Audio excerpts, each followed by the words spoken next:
Hi everyone, this is Selina. Welcome back to one of my videos.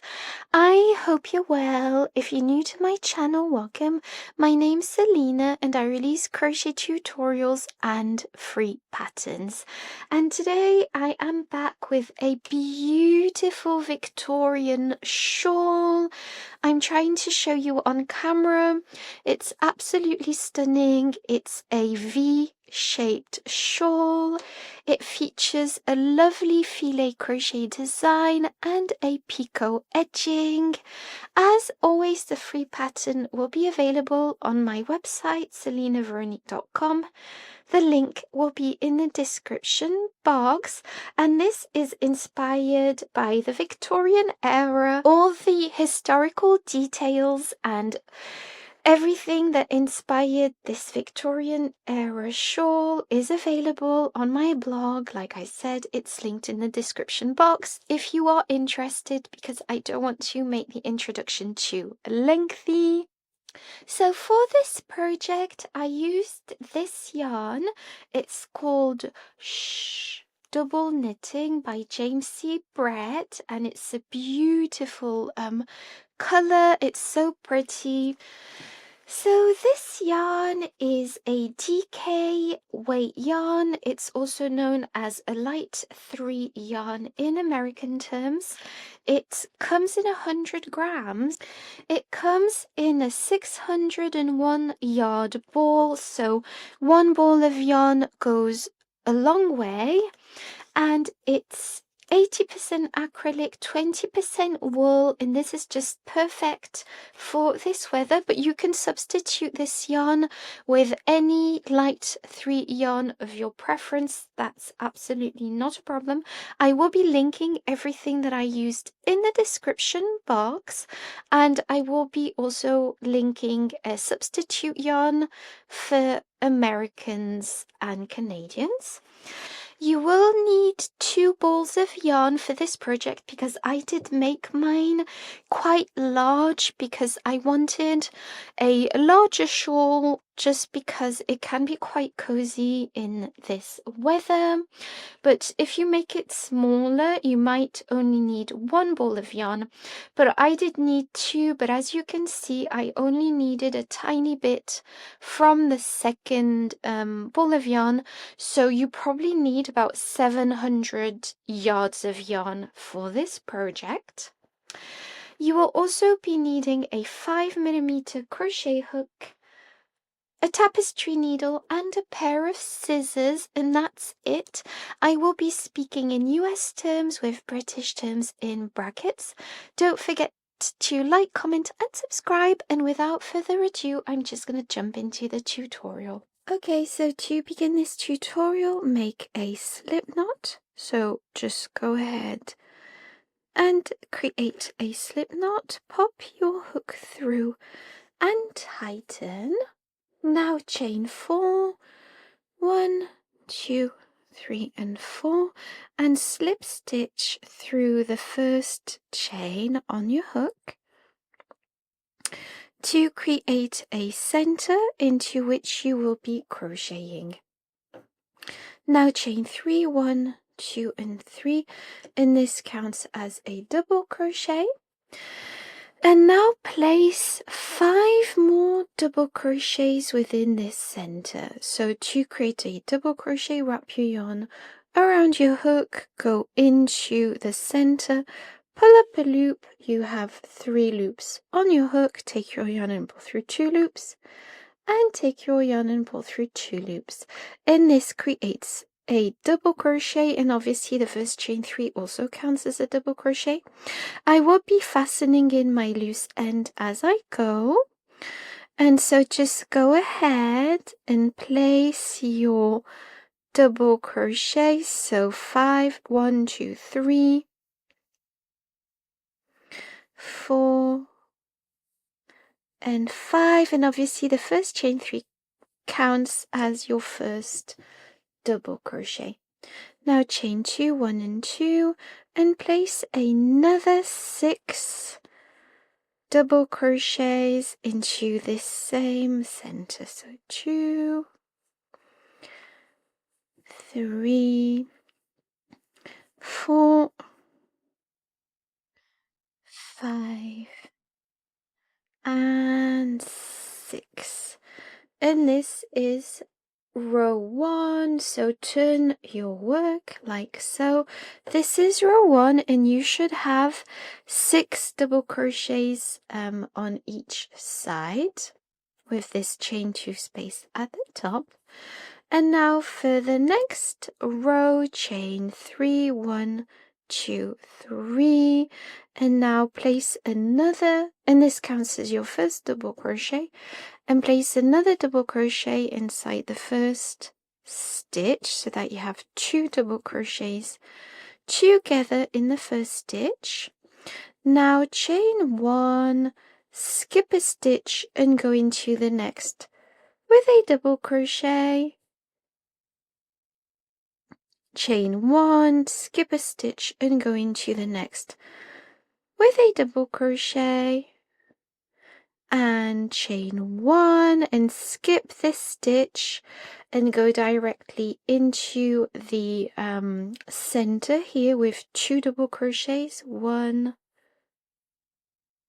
and 2, chain 2, and place another 2 double crochets inside this space like so.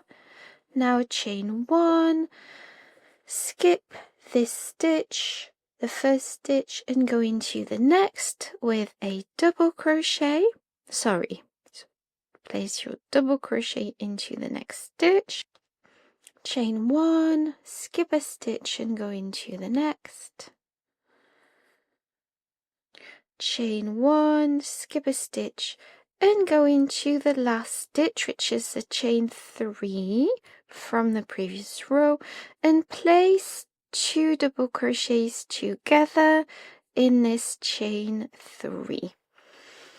And this is the second row. And now for row 3, chain 3, 1, 2, 3, and this counts as your first double crochet and goes with this first stitch here. Place another double crochet inside the first stitch. Now place a double crochet into each and every stitch across, including the chain spaces. So go into the next stitch with a double crochet, and now go into the next stitch, which is a chain with a double crochet. Go into the next stitch, which is a double crochet, and place a double crochet over that. Go into the next chain space and place a double crochet into that, and just go ahead and place a double crochet into each and every stitch across, including the chains, until you reach the space at the center, which we've almost reached. So this is what we have.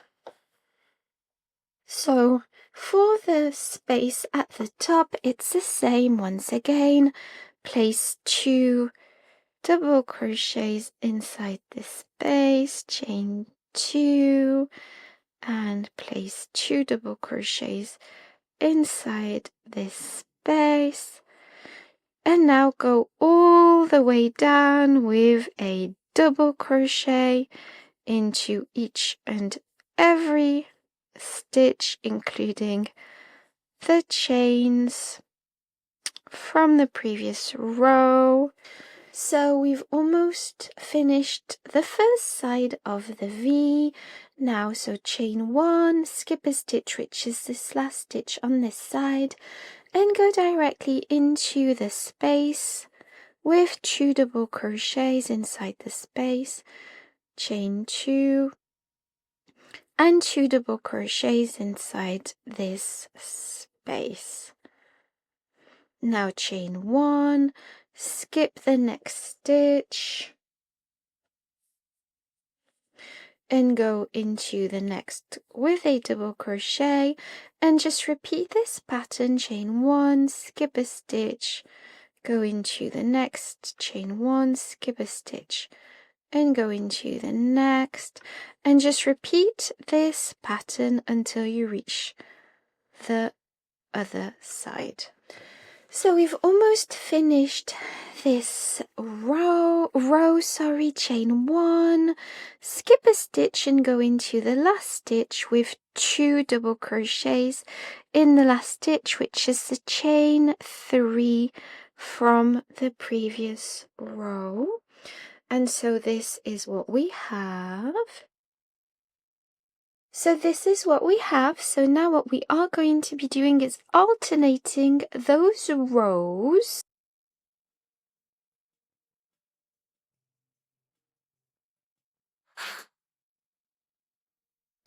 Okay, so we've done our 47 rows in total, and this is what we have. We have finished on a full row, not a filet crochet row. I will zoom in for this part now. So we are going to be crocheting the edging, the picot edging. So to begin, chain 1. And this does not count as a stitch. So we've turned our work already, as you can see. And now you are going to be placing a single crochet into this first stitch. So go ahead and to single crochet, pop your hook directly through the stitch, pull up a loop. You have 2 loops on your hook, and take your yarn and pull through both loops, and this creates a single crochet. Now place a single crochet into the next stitch, and again place a single crochet into each and every stitch across until you reach the top of the shawl, and then I'll show you what to do then. So I've placed all of my single crochets across this edge. I've reached the top, and this is the space from the previous row. I'm going to place 2 single crochets inside the space, chain 2, and then 2 more single crochets inside the space directly.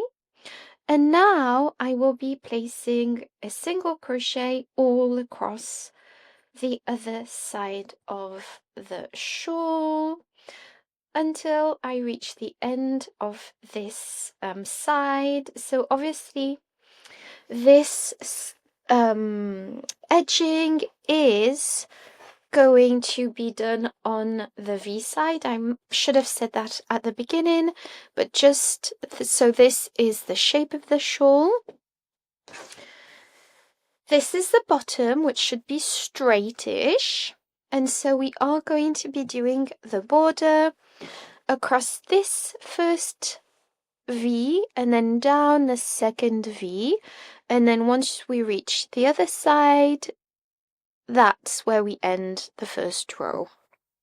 So I've reached the end of this side and the end of the row. I've got 1 stitch left to complete, which is on top of the chain 3 from the previous row. So just add 1 single crochet into that stitch. So yes, that's the end of row 1. So for row 2, chain 1, and this does not count as a stitch. Turn your work. So I've turned my work, as you can see. Now what we are going to be doing, let me just zoom in a tiny bit more. So what we are going to be doing is placing a single crochet into the next 3 stitches. So place a single crochet into the first stitch. Now go into the next stitch again with a single crochet, and now place a single crochet into that 3rd stitch. Now what we are going to be doing is chaining 3, 1, 2, and 3. And what we are going to be doing for this picot stitch is going through this stitch here, the same stitch, and slip stitching through it. like so. And as you can see, this creates a picot stitch. This will be more clear as we go. Now place a single crochet into each of the next 3 stitches. So you see, this is what happens. Now chain 3, 1, 2, and 3, slip stitch through the bottom of this stitch to secure picot stitch. And now place a single crochet into the next 3 stitches and chain 3. So it's very repetitive. As you can see, this is very easy. So I'll let you carry this on across the first side, and then once you reach the top of the shawl where the space is, the chain 2 spaces, I'll get back to you. Okay, so I've gone all across the first side. As you can see, I've almost reached the chain 2. That almost looks like a picot itself, to be honest. So I've placed a picot stitch here. I have 2 single crochets left on this side, so I'm going to place a single crochet into both. I'm simply going to be placing a single crochet in the top chain 2 inside the chain 2 directly like this. And now I'm just going to repeat the process on the other side. So I'm placing a single crochet, another, and a third, chain 3, 1, 2, 3, and again slip stitch through the single crochet and 3 single crochets. And just repeat this pattern until you reach the bottom of the shawl, and then I'll show you what to do then. So I've almost finished the second row. I've placed my last picot stitch here, and I have 2 single crochets left to add. So just go ahead and add those single crochets. And now fasten off. So I'm just going to snip off my yarn. I've snipped off my yarn, and now I'm going to pull through. And this is the end of this shawl. So this is what we have. It's such a beautiful project, and I've hardly used any yarn, so I'm really pleased. As you can see, this is what I have left of the second ball of yarn, which I cannot believe. So literally I've only used a teeny bit of this second ball. So now we're just going to do the finishing touches. I'm going to pull on this center here and then stitch it in. So this is really important to do because it'll stop your project from unraveling. So this is the finished shawl. I absolutely adore it. It's so pretty. I forgot to light the lamp. It's absolutely stunning, and the picot edging just adds that extra vintage Victorian touch, which I absolutely adore. Let me know in the comments what you thought of this tutorial. Thank you so much for watching. I know there's a lot of great things on the internet, so I do appreciate you watching this video. Don't forget to like, comment, and subscribe. And without further ado, I'm just going to say bye until next time.